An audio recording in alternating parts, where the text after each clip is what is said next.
Hi there, I'm Eli Matson, and I'd like to talk to you about Bastion, which is a secure mobile web experience, but we'll get back to that later. First, I want to talk to you a little bit about some of the top visited sites here in the United States. Now, obviously, there's a lot of sites that people visit. Google, Yahoo, all the usual ones. But one of the most important ones that people go and visit is the commerce sites.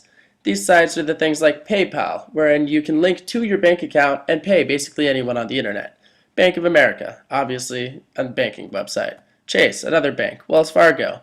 Each of these different sites is one of the most visited sites in the United States. PayPal has the number 18th.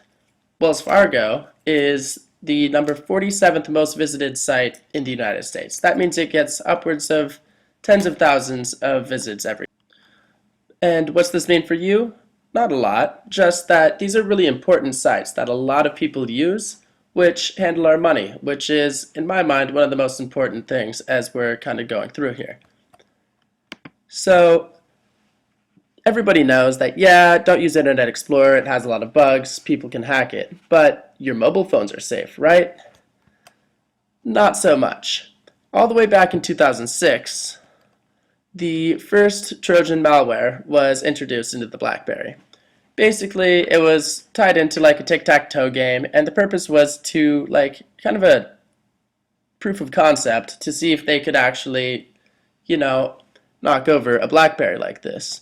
The next major breach was in 2009, wherein there were multiple security breaches, again on BlackBerry, using PDF, and that they could then, after they'd gotten into this system, start to read text messages and calendar events and things like that. This was where the problem started to get more serious.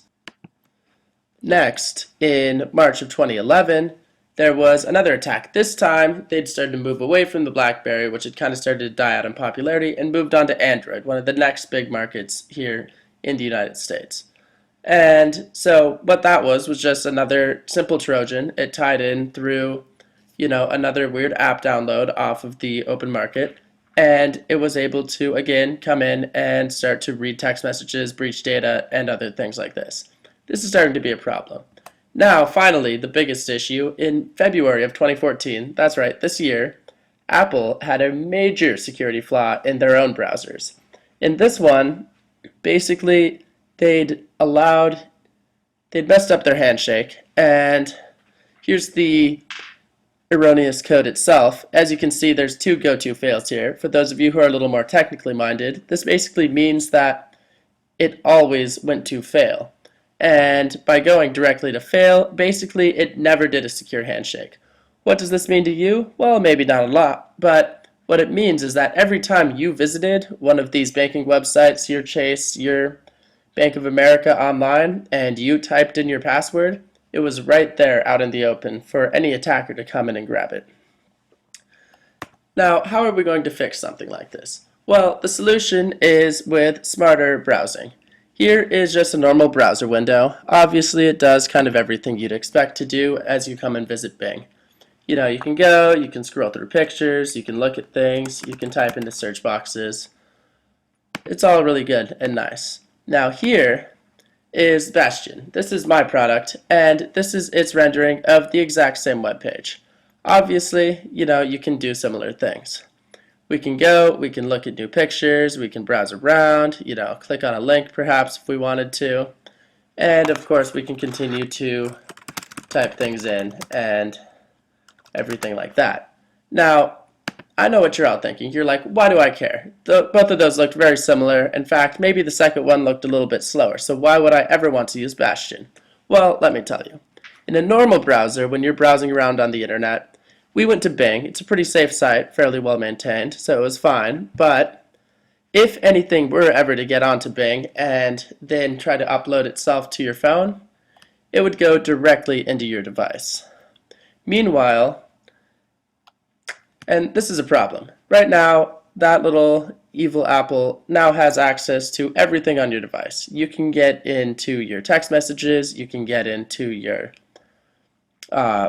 music, contacts, kind of anything they want. Once they make it onto the phone, the game's up. That's where Bastion really comes in. if we're browsing via Bastion, well, sure, there's still a bad thing out there on the internet, but as we're going in, Bastion uses something unique, which we call sandboxing. All of the rendering of the website is actually done externally, away from the center of the screen. So when the bad thing tries to upload itself, it ends up in this sidebar over here in the sandbox.